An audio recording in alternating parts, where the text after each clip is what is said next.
Bismillahirrahmanirrahim. Assalamualaikum warahmatullahi wabarakatuh. Alhamdulillah, salatu wassalamu ala rasulillah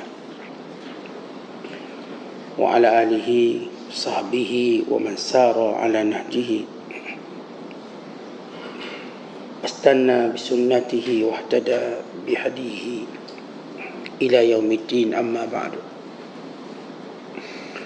Qala al-musannifu rahimahullahu ta'ala wa nafa'ana Allahu bihi wa bi'ulumihi fid dharain, amin. Telah berkata Imam al-Allamah Syekh Abdul Qadir Al-Jilani, semoga Allah Ta'ala merahmatinya dan kita mendapat manfaat serta barakah ilmunya.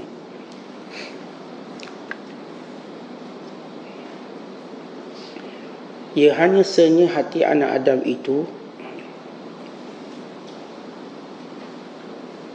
akan menjadi lurus dengan yang baik dan yang buruk, yakni dengan ujian yang baik dan yang buruk, dengan yang mulia dan yang hina, dengan kaya dan miskin, sehingga dia mengaku nikmat Allah Ta'ala dengan bersyukur. Dan syukur itu adalah taat yang tidak bergerak lisan dan semua anggota badan. Dalam menanggung balik itu, dia harus pula bersabar. Hendaklah engkau mengaku terhadap semua dosa-dosa dan kejahatanmu, sampai habis langkah-langkah kebaikan dan langkah-langkah keburukan. Tiba-tiba ternampak pintu raja. Dia pun melangkah langkahan syukur dan langkahan sabar, dan yang memimpinnya ialah taufik. Bila dia lihat pintu raja itu, dia akan lihat apa yang tidak pernah dilihat oleh mata, tidak pernah didengar oleh telinga, tidak pernah terlintas pada hati manusia. Kelak terputus semua giliran kebaikan dan keburukan. Bermulalah giliran berbicara, berkata-kata dan duduk bermesra. Apakah boleh engkau buat begini, hai orang Iraq? Hai unta gilingan, hai bodoh. Engkau berdiri dan duduk tanpa ikhlas. Engkau bersolat kerana pandangan manusia, sedang kedua-dua matamu memandang kepada hidangan-hidangan manusia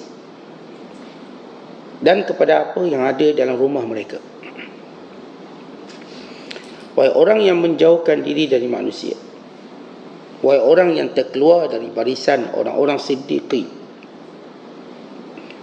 dan rabbaniyin, apakah engkau tidak tahu bahawa aku ini pembesar kamu, pelindung kamu dan penunjuk kamu? Bela dirimu dan putuskan dari kebiasaanmu. Tanggalkan pedangmu agar engkau tidak punya apa-apa. Muslimin dan muslimat sedang penonton yang dirahmati Allah sekalian, kalau semalam kita menjelaskan tentang kelebihan mengaku dengan dosa dan maksiat yang dilakukan kepada Allah, supaya datang keinsafan, supaya datang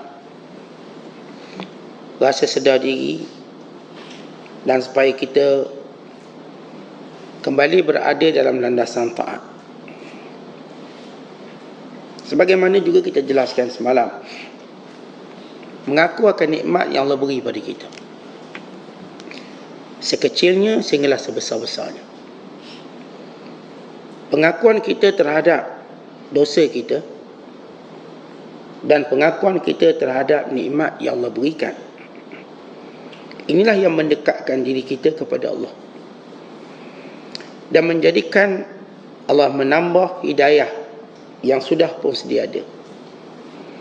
menambah iman yang sudah pun sedia ada, menambah takwa yang sudah pun sedia ada, menambah kebaikan yang sudah pun sedia ada.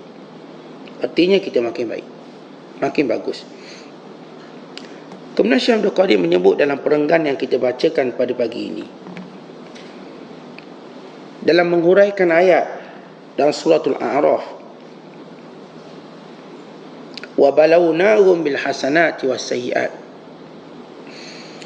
kami akan uji manusia dengan perkara yang mereka suka dan perkara yang mereka tak suka. Ujian ini Allah jadikan supaya hati manusia ini lurus dengan Tuhan. Kita dapati dalam hidup ini bahawa Allah Ta'ala akan uji kita dengan benda baik dan benda buruk. Kita tegaskan bahawa semua benda di sisi Allah itu baik. Adapun di sisi kita, kerana penilaian kita berbeza berdasarkan ilmu, syahwat, dan berdasarkan kepada pengaruh yang kita dapat. Lalu kita menilai sesuatu tadi dengan buruk dan baik. Seorang yang dihentikan kerja, dia rasa itu buruk sebab dia dihentikan kerja. Tapi di sisi Allah itu baik, untuk menjadikan dia berdikari, bekerja sendiri, yang menjadikan dia mungkin dapat income lebih besar. Tapi di sini dia berdasarkan ilmu dia pada ketika itu tak baik. Seorang yang sakit, pada ilmunya macam tak baik, kerana mengganggu beberapa aktiviti dia. Tapi di sisi Allah itu baik, kerana ilmu dia yang bersifat sedikit, dangkal, ingat tak baik, rupanya baik dengan sakit tadi. Dia boleh rehat, dia boleh, badannya mungkin lebih kuat selepas itu dan sebagainya. Maka hakikat ujian yang Allah Ta'ala turunkan pada manusia untuk menjadikan hati manusia ini lurus. Secara umum, bila datang ujian, kata ulama, kerana dua sebab dia. Secara umum, sebelum kita detailkan segala hikmah-hikmah ujian Allah. Yang pertama ialah untuk menghapuskan dosa kita, takfir az-zunub. Apapun ujian yang datang, kerana Allah Ta'ala nak ampun dosa kita, nak biar nanti kita berjalan atas muka bumi tanpa dosa, kita pulang ke pangkuan Allah tanpa dosa.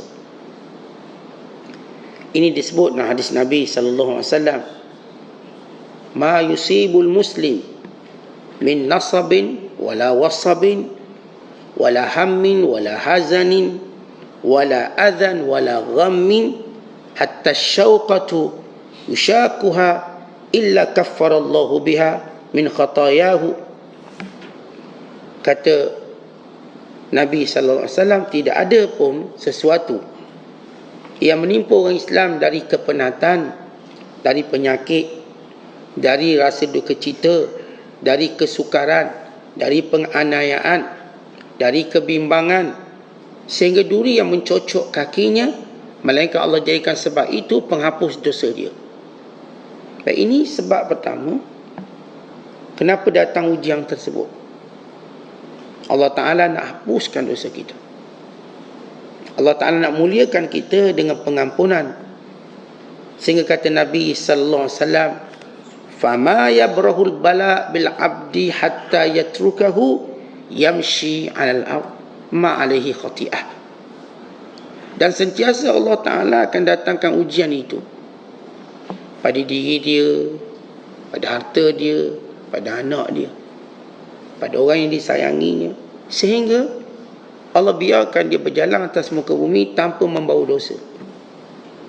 Jalan tak ada dosa sehingga bertemu dengan Allah. Ini asas pertama bila datang ujian Allah Ta'ala pada kita, bagi meluruskan hati kita. Kerana hati ini tidak akan lurus kalau ada dosa. Dia akan bengkok, bersimpang siur. Bila diampunkan dosa, hati itu pun lurus, nampak jalan menuju Allah. Kalau hati duk dosa tak nampak. Itu buat benda dosa, kita pun tak nampak. Itu kita duk ulang-ulang benda dosa, kita pun rasa macam tak bersalah. Kerana hati kita bengkok. Hati bengkok tak nampak akhirat. Kalau tuan-tuan berada atas jalan raya, kalau kat selekor nampak tak depan? Akhirnya keluar satu larangan, dilarang memotong. Kenapa dilarang memotong? Sebab kita tak nampak. Tak nampak. Kalau kita cuba memotong, bahaya. Hati bila bengkok, mana mungkin nampak akhirat? Terhalang banyak dengan maksiat. Maka Allah luruskan hati kita dengan datang ujian. Yang macam-macam pada diri kita, harta kita, anak bini kita, orang kita sayang, kawan-kawan kita. Biar hati kita lurus. Yang kedua, hakikat ujian, bila Allah Ta'ala nak angkat darjat. Rif'atud darajat. Allah nak angkat darjat. Apapun ujian yang berlaku pada kita hari ini, kita katakan diuji tak ada anak, diuji dengan perkahwinan, diuji dengan ekonomi, diuji dengan jiran tetangga dan sebagainya. Melainkan Allah Ta'ala nak angkat darjat. Dalam hadis Nabi SAW menyatakan, innal abda iza sabaqat lahu minallahi ta'ala manzilatun lam yablugha bi'amalihi ibtalahu Allah fi jasadihi au fi malihi au fi waladihi. Sesungguhnya hamba itu telah tercatat di sisi Allah berada pada satu darjat tinggi, tetapi dia tak sampai kerana kurang amalannya. Maka Allah menyampaikannya dengan diuji musibah pada jasadnya, hartanya, anaknya, sehinggalah dia sampai pada darjat itu. Allah dah tetap fulan bin fulan ini ialah wali Allah sebagai contoh. Wali Allah, kekasih Allah. Tapi dia amalan dia tak cukup. Tahajud dia kurang. Mungkin. Solat jemaahnya tak berapa lekat. Dalam buat ibadat belum kuat istiqamah. Ada je cerita yang menghalang dia istiqamah. Kejap gaduh dengan kawan, hilang istiqamah. Kejap sibuk benda tu, hilang istiqamah. Kejap kerana benda tu, dia ada je benda-benda yang menjadi alasan untuk dia istiqamah. Walaupun dia kembali ke jalan istiqamah, kemudian diuji lagi dengan pelbagai ratusan alasan yang dia tak mampu untuk memahaminya dengan baik. Diuji. Tapi Allah Ta'ala dah tetap dia ni wali Allah. Maka datang ujian Allah pada dia. Datang kematian orang yang disayang, supaya sabar dia tinggi. Bukan datang ujian pada fizikal dia. Mungkin juga dia terkena kanser, mungkin kena darah tinggi, mungkin kena kencing manis, mungkinlah. Kerana Allah nak angkat darjat dia, di sisi Allah darjatnya tinggi, tapi amalan tak cukup. Amalan dia, sama ada saya katakan dalam bab istiqamah, dia orang yang cuba istiqamah, tapi datang setiap kali istiqamah alasan datang. Setiap kali istiqamah datang alasan, dan dia tak mampu menangani alasan.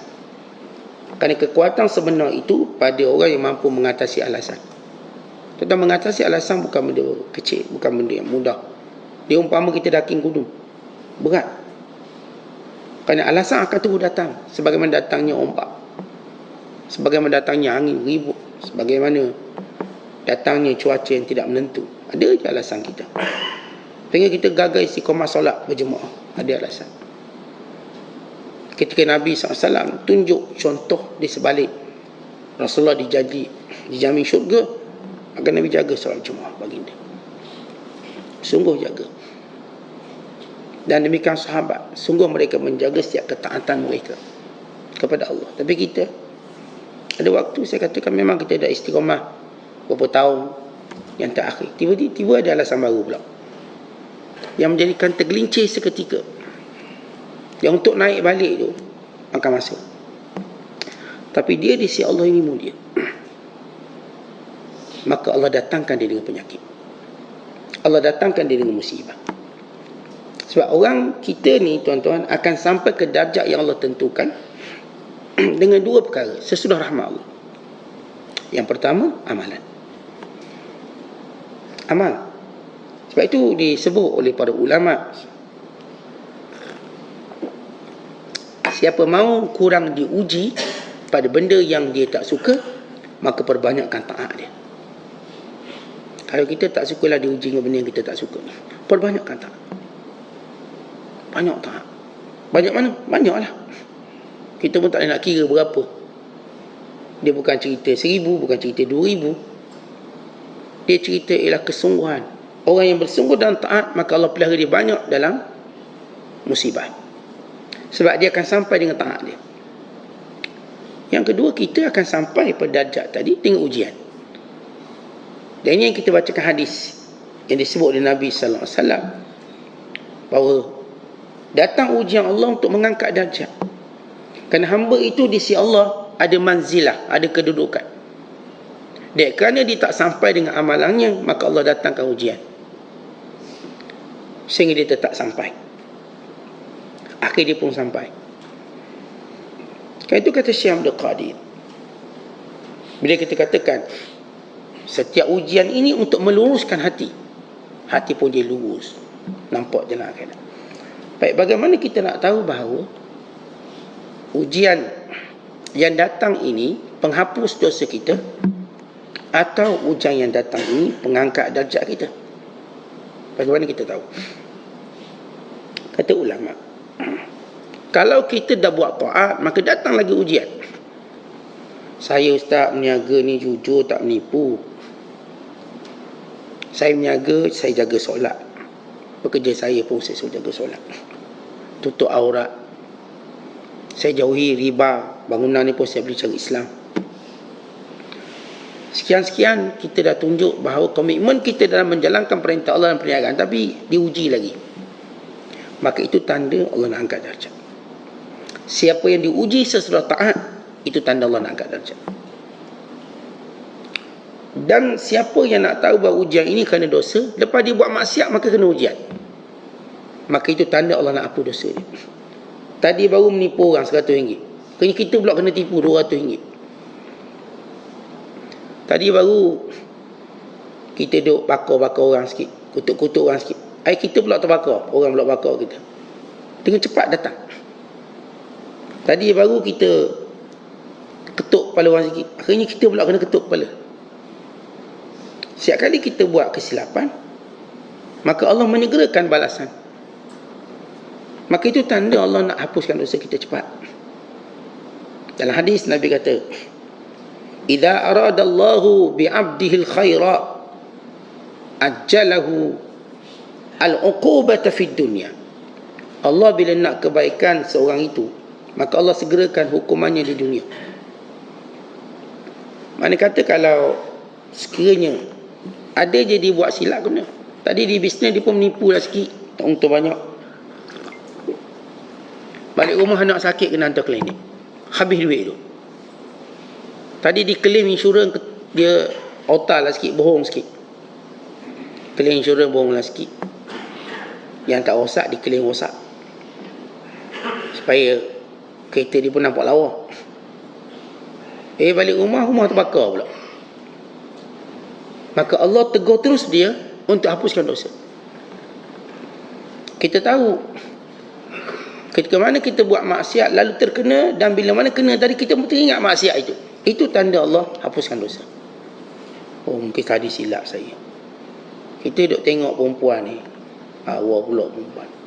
Akhir kereta masuk lubang, pecah tayar kereta. 800 kereta. Kereta ring 23 memanglah 800. Sebab apa ni? Sebab tengok perempuan tadi lah. Allah balas terus. Sebab apa? Allah nak hapus dosa kita. Allah tak akan himpunkan dosa orang beriman. Tapi siapa yang dihimpunkan dosanya untuk mendapat azab, maka dia ada musibah besar akhirat.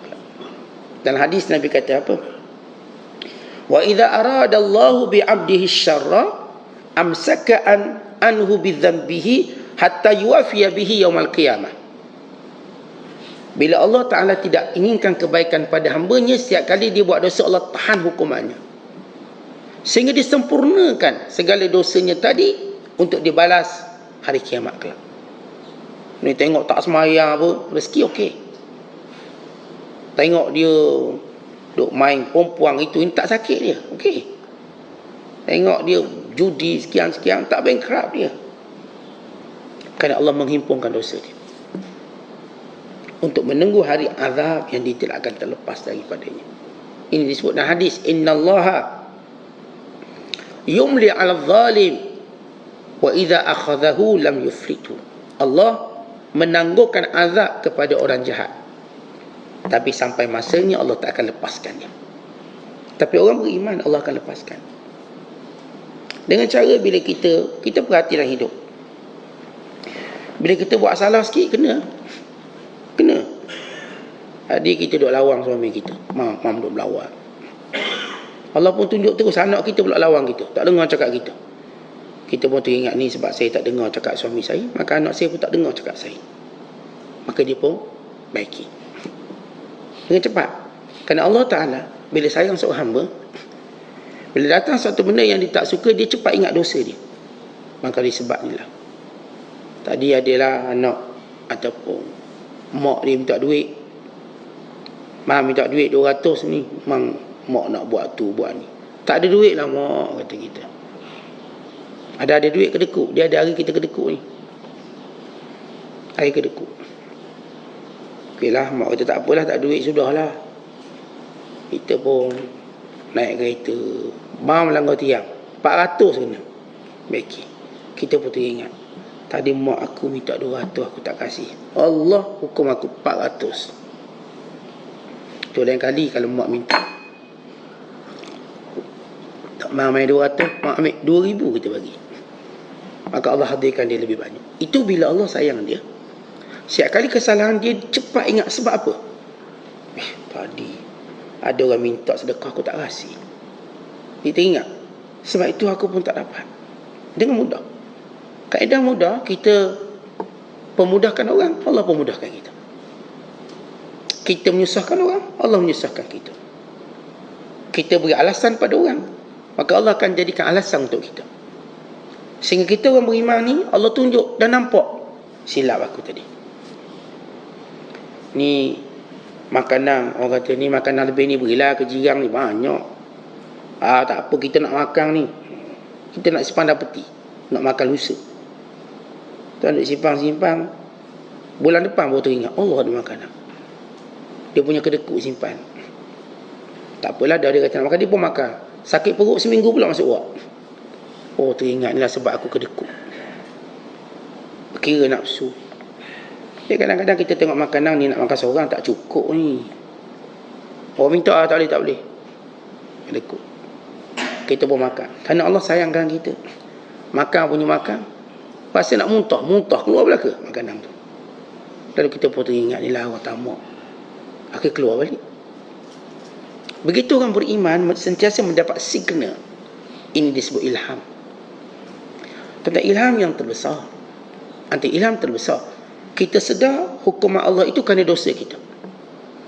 Bila datang hukuman-hukuman Allah, tentu inilah sebab dosa saya. Hatta kita ni terantuk kat dinding, oh tadi dosa saya.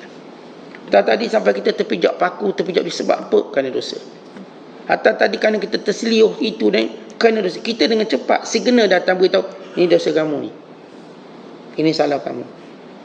Masih sihat tak nak pergi surah masjid, baik sakit, duduk je rumah.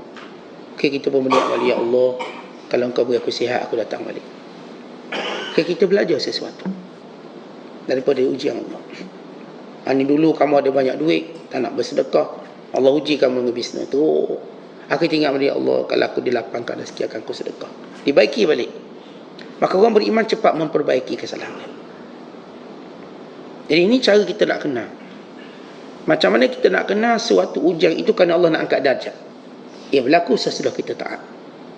Dah taat pun kena juga Allah nak angkat. Kenapa Allah nak angkat? Sebab kita sebut hadis tadilah, kita ni Allah dah tetap pada satu kedudukan, tapi amalan tak cukup. Kita patutnya amalan kita ni duha 4 contoh, tapi kita cuma buat duha 2. Contohlah, kita patut mengaji Quran ni untuk sampai darjat ni sejuzuk sehari. Kita baca cuma selai sehari. Dia nak lengkap macam mana? Musibah datang. Akhir mata pun rabun, elok-elok rabun. Ya hakikatnya mungkin sebab kuat baca WhatsApp ni kot. Itu zahir dia. Hakikatnya ialah Allah sedang menguji mata. Sebab mata ni kamu tak guna baca Quran. Kamu tak guna untuk baca benda yang menambah iman. Maka Allah pun kelabukanlah mata kamu. Untuk angkat darjat kamu ni. Saya sebut tadi amalan kita tak cukup. Kita qiyamul lail, pergi qiyamul lail pukul 5. Pukul 5.30 qiyamul lail. Tak cukup. Patut driver kita ni Allah nak suruh kita ni qiyamul lail pukul 4, pukul 3. Misal katanya. Maka Allah datangkan ujian pada kita. Kenapa? Bukan sebab kita buat dosa, tapi amalan tak cukup. Alhamdulillah dia tak mencuri, tak merompak, tak ambil hak orang lain. Tapi kena juga ujian. Ustaz, saya tak pernah tipu-tipu orang ni, aniaya orang. Mengumpat orang pun saya tak suka. Hina orang pun saya tak suka. Kenapa datang ujian? Kerana Allah nak angkat darjat. Sebab amalan baik kamu tak cukup. Patut kita sedekah sebulan 1,000 katakan. Kita cuma sedekah 100.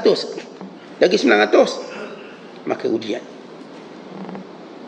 Jadi kalau cikgu baik, cikgu baik ni, periksa ni ada ujian, ada markah dia. Assignment ada markah dia. Dan penilaian yang cikgu ni rasa nak bagi. Budak ni nampak macam tak berapa cerdik, tak berapa pikak. Tengok, tapi kita nak bagi dia A. Macam mana nak bagi dia A? Maka saya suruh buat assignment. Dan saya ajar mungkin assignment, saya ajar. Dengan sebab itu dia dapat A. Maka demikian Allah. Kita ni orang baik. Alhamdulillah tak pernah nanya orang.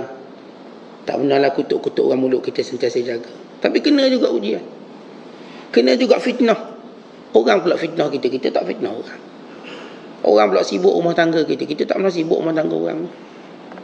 Jadi orang pula jadi macam tak mencuba untuk mengaibkan kita. Walau kita tak pernah. Maka tak tahu, ketahuilah kerana amalan kita tak cukup. Jadi saya sebut tadi kata-kata ulama. Kalau tuan-tuan tak suka diuji begitu, perbanyakkan amalan. Ya, kalau kita tak suka ujian-ujian yang kita bimbang, hati kita tak kuat. Tak, hati saya tak kuat dalam menghadapinya. Maka buat dua benda. Yang pertama, perbanyakkan amalan. Yang kedua, lindungi diri dari dosa. Sebab kalau kita buat dosa, kalau Allah sayang kita, mesti kita kena. Lindungi dari dosa. Kemudian, banyakkan amalan. Yang biasa kita kuliah setengah jam, jadi biar kuliah sejam. Banyak. Ini biasa kuliah sejam, jadi setengah jam pula. Yang biasa kita kuliah boleh berdepan, jadi kita tak berdepan pula. Dia menurun ni. Allah pasti akan datangkan ujian untuk melengkapkan darjat kamu. Saya tak nak diuji. Atau saya katakan saya takut. Hati saya tak kuat bila diuji. Maka perbanyakkan ketaatan. Itu yang kita sebut. Bila kita berada pada usia tertentu. Usia ini usia yang Allah bebaskan kita daripada alasan dunia. Kerja dah tak kerja sebab pencet. Anak dah tak jaga sebab dah besar. Hutang pun dah habis bayar, rumah atau kereta. Semua benda-benda yang menjadi alasan dunia Allah dah bebaskan kita. Kita dah tak payah kerja dengan orang, kita sekarang tokek. Tak ada orang jaga masa kita, kita jaga masa kita sendiri. Tapi malangnya dengan peluang yang Allah bagi, kita tak faham segena ini untuk banyak amalan. Tak faham-faham segena. Kita ni geng-geng pencen, tak faham-faham segena Allah. Allah bebaskan kamu dari semua kesibukan yang selama ni kamu beri alasan. Lu kata terpaksa ustaz kerja kena pergi awal-awal tu, tak lagi kuliah subuh tu. Sekarang masih kawan banyak. Sama juga, dia ada alasan baru. Sebab saya gaduh kawan saya satu, saya tak pergi kuliah ustaz. Ada alasan baru ni. Sebab tu tukang masak tu, masak pedas sangat tu, saya tak pergi kuliah ustaz. Tak boleh makan. Dikaitkan benda yang tak dikaitan seperti dikaitkan. Tak, awak belajar untuk gua, awak apa kaitan kawan awak makan nang. Itu awak boleh pejamkan mata. Tengok pada fokus pada apa awak nak. Ketaatan pada Allah. Sebab saya gaduh dengan AJK ustaz tu, tak pergi masjid sekarang, solat kat rumah dengan bini. Jemaah juga. Ingat, jemaah makmum kita kat rumah tu, mati tak payah ada pengganti. Makmum kat masjid ni kalau dia mati penggantinya banyak. Kita pun guna kaedah tu lah, sebab gaduh dengan juru kira-kira masjid Ustaz. Jadi saya pun tak pergi masjid hari ni. Tu belum cerita gaduh pengusi. Baru juru kira-kira nombor 2 dia pun tak pergi masjid dah. Alasan senang datang. Dia boleh alasan sebab hilang slipper. Ada slipper. Alasan sebab parking jauh. Tu saya tak pergi masjid. Sebab saya nak parking dekat macam rumah saya tu, saya solat kat rumah. Senang parking dalam rumah. Datang. Alasan yang menunjukkan kita makin cuai dengan Allah. Dulu betul lah sibuk kerja, kena turun pagi. Sekarang Allah beri bebaskan alasan. Lalu kita mencari alasan lain. Kita sih cari penyakit tu. Kita bergaduh dengan jiran sebelah rumah Ustaz, sebab tu kita jiran sebelah masjid, sebab tu kita tak pergi masjid. Apa kaitan jiran tu dengan masjid atau dengan tempat kamu belajar? Tapi demikian ujian Allah. Ingat, kalau kamu tak perbanyakkan amalan, maka tunggu ujian. Apakah kita kuat hadapi ujian? Kalau kita ni lemah dan tak kuat hadapi ujian. Sebab itu Rasulullah sentiasa suruh kita amal banyak, supaya kita terbebas daripada ujian yang kita tak mampu tanggung. Dan sebab itu Rasulullah SAW ajar kita taubat dari dosa. Kerana kita tak mampu dihukum dengan kesalahan kita buat. Ada seorang lelaki, dia sakit ternak, sakit teruk. Rasulullah SAW ziarah dia. Kecil tubuh dia kerana ujian yang lama, sakit yang panjang. Lalu kata Nabi SAW, barangkali kamu ada doa sesuatu. Kata dia, ya. Saya berdoa, ya Allah, kalau saya buat dosa, balas segera. Lalu kata Rasul, kamu tak mampu. Kenapa kamu tak minta, ya Allah, ampunkan dosa aku? Kenapa minta, ya Allah, kalau aku buat dosa, kau balas selalu, balas terus. Jangan, kamu tak mampu. Tuan-tuan, kita tak mampu untuk diuji oleh Allah. Tak mampu. Sebab itu kita berusaha untuk elakkan ujian. Tapi kalau Allah nak uji juga, Allah akan bantu kita. Cara elak ujian yang kita dah sebut, yang pertama, banyakkan amal soleh. Dan yang kedua, banyakkan taubat untuk menghalang diri kita daripada buat dosa. Sebab dosa kalau kita buat, cepat atau lambat mesti kena hukum di dunia. Akhirat cerita lain pula.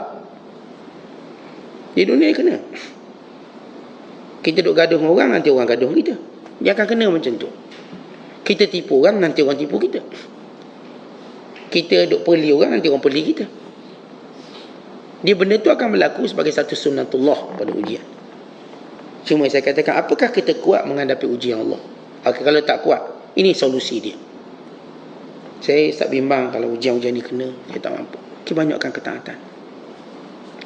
Dah tepikan alasan tu, ketepikan.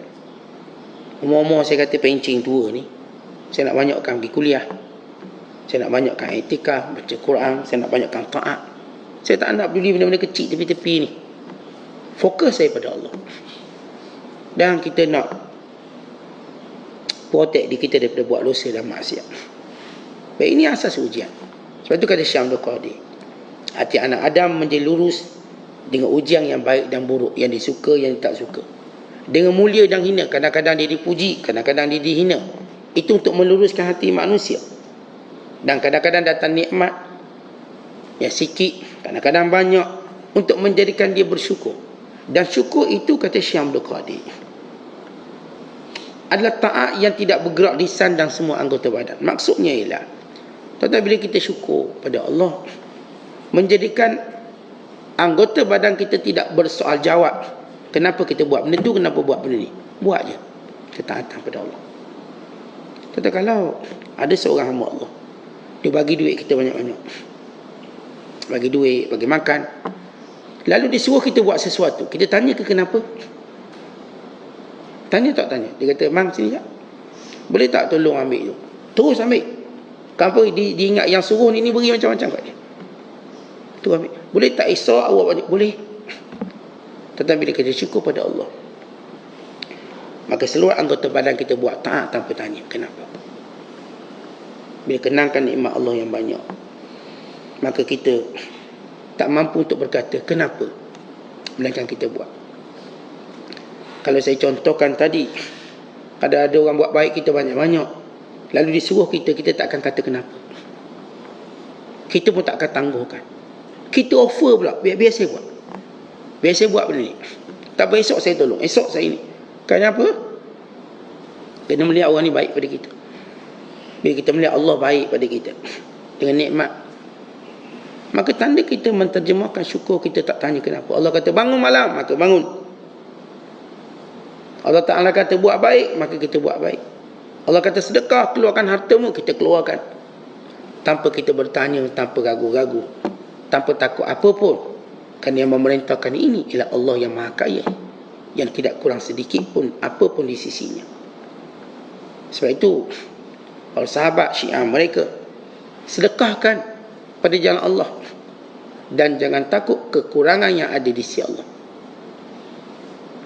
Jangan takut, kerana Allah akan tambah. Jangan takut. Jangan bila kita buat baik takut nanti kita.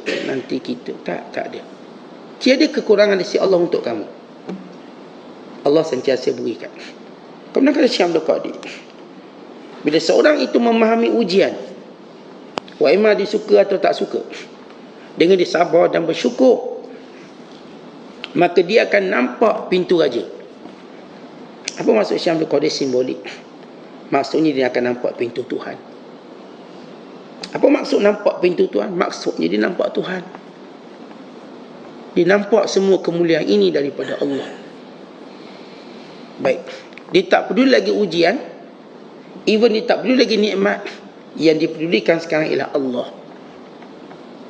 Ketika itu dia tak menilai bahawa yang datang sifat ujian tadi untuk menyukarkan dia, atau yang datang bersifat nikmat tadi untuk menyenangkan dia secara hawa nafsunya. Bukan. Tapi dia nampak Allah. Dulu tuan-tuan kita naklah duit banyak untuk senangkan nafsu kita. Dulu kita naklah anak ramai untuk senangkan nafsu kita. Senang nafsu kita. Kali tak, nikmat itu bukan untuk senangkan nafsu. Kita tidak lagi bicara tentang nafsu. Bahkan kita bicara tentang Allah. Mula hamba ini mendekatkan dirinya pada Allah. Tidak lagi dia mempedulikan wa imma ujian yang datang, wa imma nikmat yang datang. Baginya semuanya sama dalam makna ujian Allah. Dia terus berjalan. Tidak terlambat dia menuju ke jalan Allah. Maka kalau benar perjalanannya pada jalan Allah, maka waktu itu Allah akan bukakan padanya, Allah akan berikan taufik kepadanya, sehingga dia merasakan kenikmatan yang tidak pernah dirasa pada perkara yang lain. Dulu nikmatnya dengan anak-anak, nikmatnya dengan harta benda. Sekarang nikmatnya dalam taat. Dulu nikmatnya ialah dalam sama-sama dengan orang ramai. Dan nikmatnya ialah dalam berkhalwatnya dengan Allah, ubudiyah, yang kita sebut nikmat. Dua nikmat yang Allah akan berikan pada orang beriman, nikmat taat. Kalau hari ini dia ada harta, bukan untuk disimpan, melainkan untuk dibelanjakan untuk taat. Kalau hari ini dia ada lebihan masa, bukan lagi untuk syahwatnya, tapi untuk taat dia. Makin lama makin panjang munajatnya, makin panjang zikirnya, makin gembira dia dengan kebaikannya. Tak boleh ditukar ganti kebaikannya dengan dunia.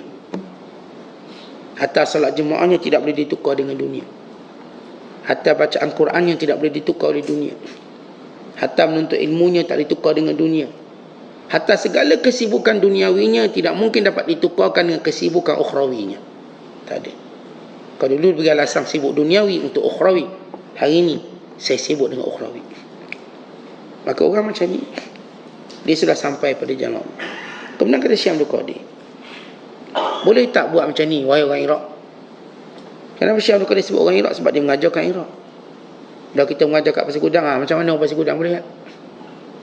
Boleh tak boleh buat macam ni? Melihat ujian, melihat nikmat itu sebagai satu perjalanan untuk mendapat taufik untuk mendekatkan diri pada Allah.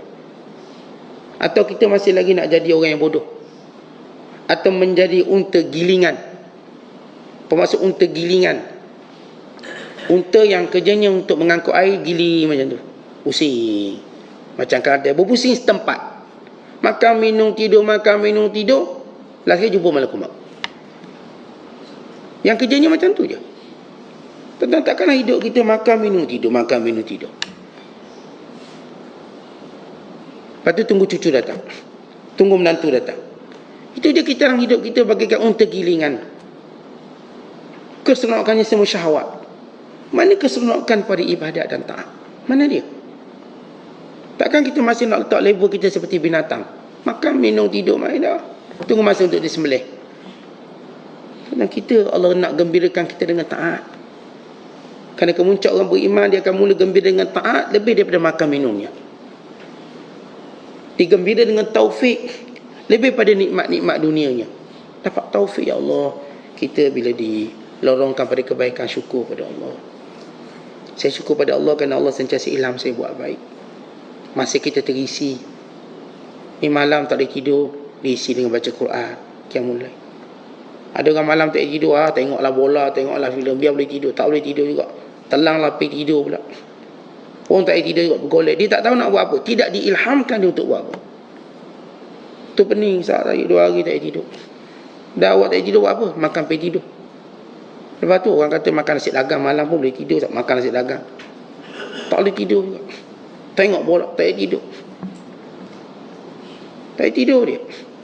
Tapi dia tak ada ilham untuk buat apa. Melainkan untuk paksa diri dia tidur. Ada orang yang Allah beri ilham yang baik. Kalau Allah tak beri tidur, maka dia ilhamkan dia untuk buat baik. Maka dia rasa ini peluang untuk aku qiyamul lail. Dihidupkan dengan baca Quran, dihidupkan dengan witir, hidupkan solat tasbih, hidupkan dengan menuntut ilmu malam hari. Masya Allah, diilhamkan. Ini kekayaan. Tetapi bila kita diilhamkan dengan taufik yang dibuat baik, inilah kekayaan kita. Inilah idea paling brilian sekali. Mendekatkan diri pada Allah. Ni tak boleh tidur, dipaksa tidur. Golek atas katil, lepas tu bawah katil. Tu sudah-sudah dalam bilik air, golek lagi. Nak tidur juga. Paksa diri, esok cek darah 240. Tak boleh tidur. Kisah boleh tak baca ayat Quran biar saya tidur. Tak payah, datang kuliah aja tidur di sini. Besok kita jampi pula, rukiah-rukiah sikit sat biar boleh tidur. Nak jiwanya tak tahu nak buat apa. Dia tak tahu nak buat apa. Tak tahu antara azab yang Allah kenakan pada manusia, Allah berikan dia lebihan nikmat dan dia tak tahu nak buat apa. Dia beri lebih masa, tak tahu nak buat apa. Dia pun jadi boring. Dia beri lebih harta, dia tak tahu nak buat apa. Harta banyak nak buat apa tak tahu. Nak buat apa duit dia ni, dia pun tak tahu ni. Tak diilhamkan. Nak kata jam Rolex dah beli 5 dah jam Rolex ni, katakan. Kereta pun dah beli 10 buah. Duit banyak hari ni. Jadi seksa pula dia ada nikmat, dia tak reti nak guna. Akhir berjudi lah, biar habis duit ni, judi. Judi menang pula. Macam mana mungkin banyak duit. Jadi seksa. Bila nikmat yang banyak dia tak ilhamkan untuk digunakan dengan menghiburkan hati dia. Setiap kali digunakan menambah kesusahan dia. Tambah kesusahan dia. Ada seorang hamba Allah, duit banyak, dia buat parti sampai 5 juta satu malam. Pun dia tak gembira. Yang saya pernah ceritakan pada tuan. Kawan-kawan datang parti sambil mencuri duit dia. Duit dia tak dalam guni-guni dia, curi. Dah sekali bankrupt. Susah hati. Dah belanja macam-macam. Tiap malam berparti. Sebab tu mereka nak rumah besar-besar. Sebab nak buat parti. Orang beriman lain dia buat rumah besar-besar sebab nak panggil datang kuliah sini. Dia buat rumah kita ni hak kuliah pula. Dalam besar ada 3-4 majlis. Maksudnya ni ada ruang tamu untuk keluarga kita, ruang tamu untuk keluarga jauh kita, ruang tamu untuk tetamu kita. Besar. Rumah kita ruang tamu je boleh muat 200 orang. Buat kuliah. Allah ilhamkan kita buat benda baik. Akhir terisi nikmat. Jadi ada orang saya katakan Allah berikan lebihan nikmat tapi tak tahu buat apa. Masa, harta dan apa saja limpah tapi tak tahu nak buat apa. Itu azabnya. Tapi ada orang yang Allah sentiasa berikan taufik padanya untuk dia tahu buat apa. Dia tak menjadi unta gilingan atau kaldai gilingan, jauh sekali menjadi orang yang bodoh. Tak reti manfaat usia. Yang paling malam, orang yang tak reti manfaat usia pencen ni. Allah rugi dia. Dalam anak dah tak ada dah keliling pinggang ni. Tahu nak buat apa ni? Bila habis masa kedai kopi, maidang haji. Ataupun tengok TV lah. Suruh anak order siaran banyak-banyak. Biar sampai juling macam tu. Tengok. Habis tengok cerita. Kena orang suruh hafal Quran, dia hafal dialog. Dialog dia hafal. Tuan-tuan, bazirnya untuk usia dia. Dengan lapang waktu. Anak dia kata, abah duduk rumah, kita orang kena kerja. Abah duduk rumah. Kita pun mungkin balik lewat sikit. Malam ni ada mesyuarat pula.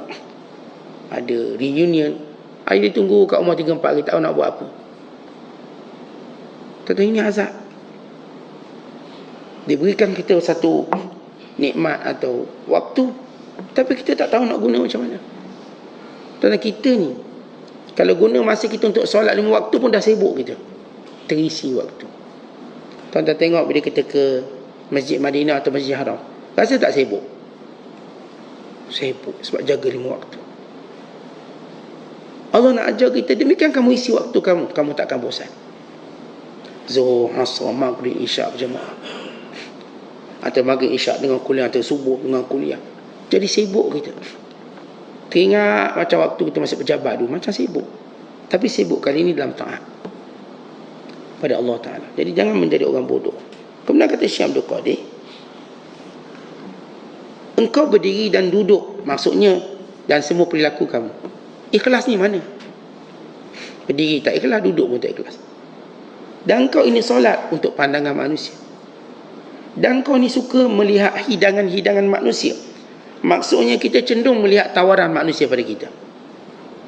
Apa yang manusia tawarkan? Manusia tawarkan like. Bolehlah like. Like dan love. Apa yang manusia tawarkan? Share. Apa yang manusia tawarkan untuk kita? Kita duk tengok benda tu, kita tak tengok apa yang Allah tawarkan. Tetap malam dalam amalan kita, kita hanya melihat tawaran manusia atas kebaikan kita. Tetap manusia boleh beri banyak mana, kita lupa tawaran Allah terhadap setiap ketaatan kita pada Allah. Tawaran yang lumayan bagi orang beriman, bukan sekadar diberikan keselamatan, keafiatan, kegembiraan, bahkan diberikan syurga dan memandang wajah Tuhan. Manusia kalau kita buat baik untuk mereka, mereka tahu kan apa. Tak apa kita puji, kita pun tulis di Facebook. Fulang baik orangnya. Lagi kat share ramai-ramai lah, ni orang baik ni. Ambil gambar, biar besar sikit. Kita pun tengok, oh ada 10 share. Gembira. Ia bukan tawaran yang baik. Allah tawarkan lebih baik. Kita tengok apa kata Uthman bin Affan. Waktu Madinah dilanda kebuluran, dilanda dengan al-qahtu wal jadba, kemarau panjang.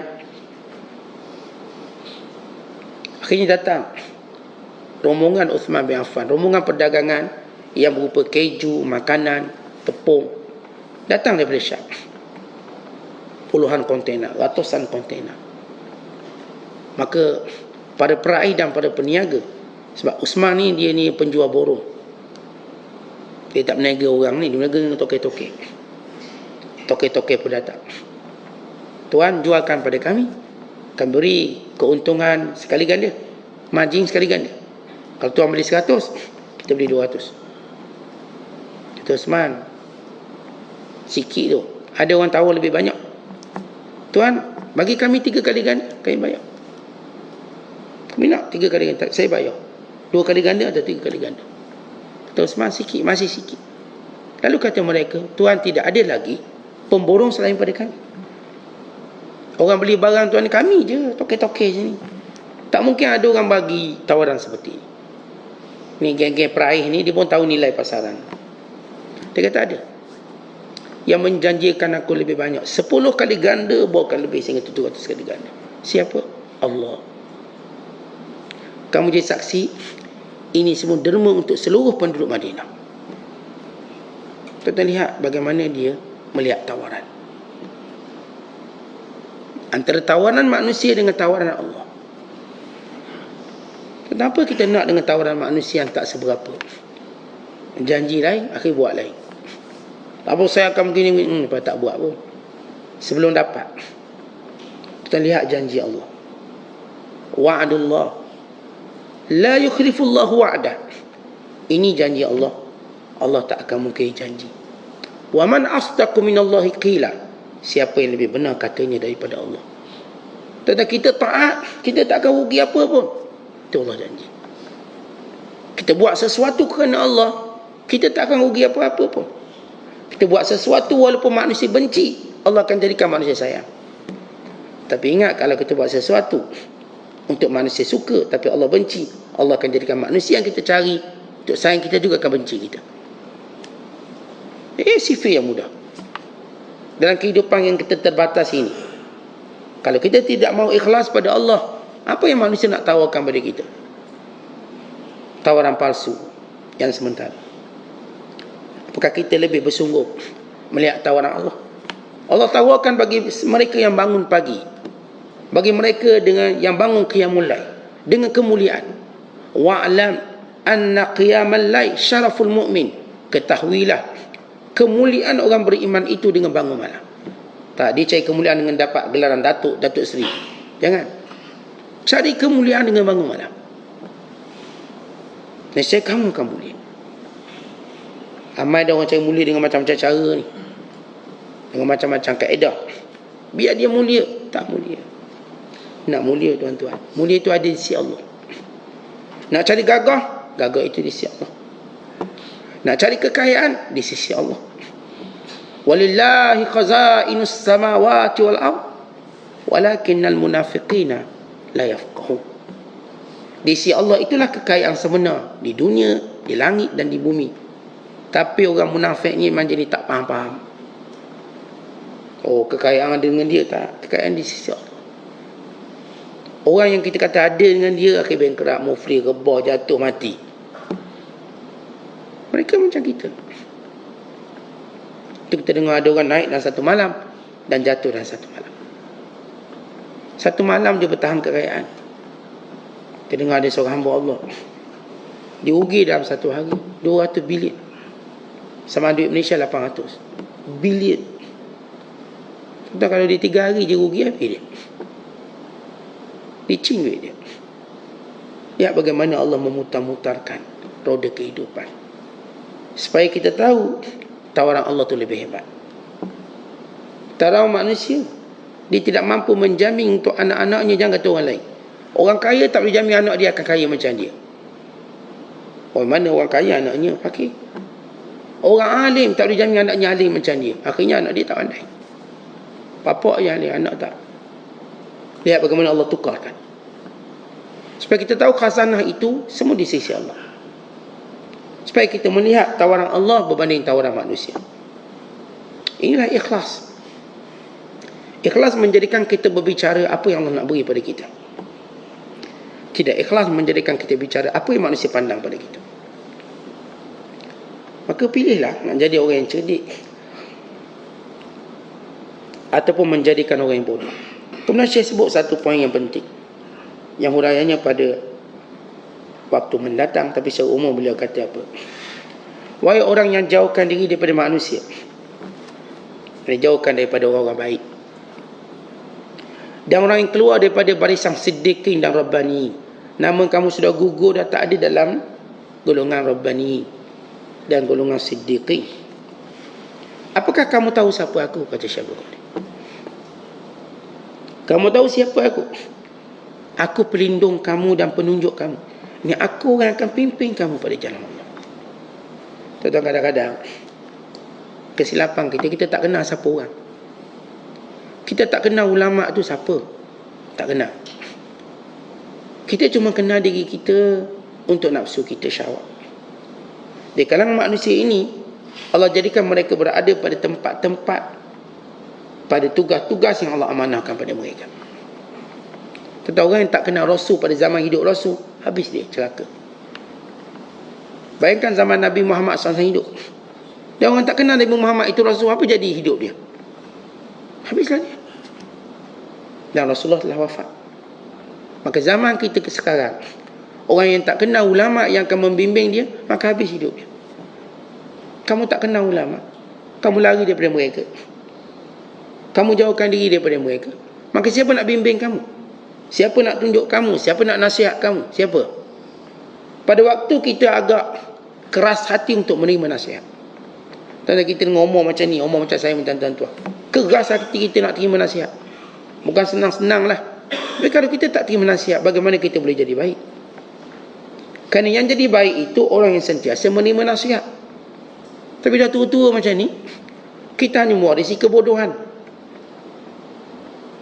Tak tahu waktu kita muda mewarisi kebodohan, kita masih ada waktu. Dah tua-tua masih bodoh, maka apa lagi nilai kita? Oleh sebab itu, kalau kita tak kenal ulama itu ulama, lalu kita tanya siapa akan nasihat pada kami, tolong beritahu pada saya siapa. Mak kita dah mati, kita dah tua. Ayah dah mati. Pandangan kita pada adik-beradik dah satu level. Dulu masa kita kecil ni, Abang Long, Abang Ngoh, macam ada satu kita katakan level mereka. Sekarang sama-sama tua. Tengok Abang Long, Abang Ngoh lagi tua pada Abang Long. Ubang lagi banyak. Ni Abang Tih lagi nampak tua, gigi pula tak ada. Berduduk adik-beradik ni tiga, sehingga kita tak tahu mana adik, mana abang. Kita mula nampak label sama. Tuan-tuan, dengan label macam ni kita nak dengar ke nasihat? Ada lagi nak dengar nasihat abang dia yang dah sama tua macam dia? Ada nak dengar abang tengah dia? Tak. Kita hanya Allah beri satu peluang melalui para ulama, melalui orang-orang soleh. Tinggal ni peluang kita. Tapi kalau kita tua tak kenal ulama, maka siapa yang bimbing kita? Siapa yang bimbing kita? Siapa yang kita mengharapkan kebaikan, keberkatan? Doa mereka, nasihat mereka, serta keaiban yang mampu mereka tunjukkan ada pada kita. Maka kalau begitu, tuan-tuan, jadilah kita orang yang rugi. Sebab itu, bela diri kita. Jaga diri kita dengan, buanglah kebiasaan kita tu. Buang kebiasaan kita. Tanggalkan pedang kita, yakni ego kita tu. Buanglah pedang-pedang ego kamu. Nak melawang je kerja dia. Buang, tanggalkan. Mari duduk dengan nasihat. Kalau betul, sila buat. Kalau ia bermanfaat, silakan ambil. Tentang betapa kita perlukan nasihat. Lebih daripada makanan, lebih pada minuman. Sebagaimana kita kata Imam Ahmad bin Hanbal, manusia kepada nasihat lebih berhajat daripada makan dan minum. Kita agak suka faham bila kita berada pada usia galak. Usia 20-an, 30-an, mana boleh saya tak makan tak boleh. Tuan-tuan akan sampai satu waktu tuan-tuan dah tak boleh makan. Tuan-tuan berhajat pada nasihat. Makan ni kecil manis ni, darah tinggi ni, jantung ni, kolesterol, tak boleh makan dah saya. Tu saya kalau Ustaz tengok tak duduk Ustaz makan, tak boleh makan dah. Sebab tu saya pun tak pergi kuliah sebab tak boleh makan. Dah pula dah. Dia tak boleh duduk makan. Kerana penyakit macam. Baik, lihat waktu itu kamu perlukan apa? Nasihat. Tu belum cerita nazak. Tengah nazak di hospital. Itu sumbat hulu apa pun tak nak. Semua tak nak. Apa yang kita nak? Nasihat. Nasihat yang baik.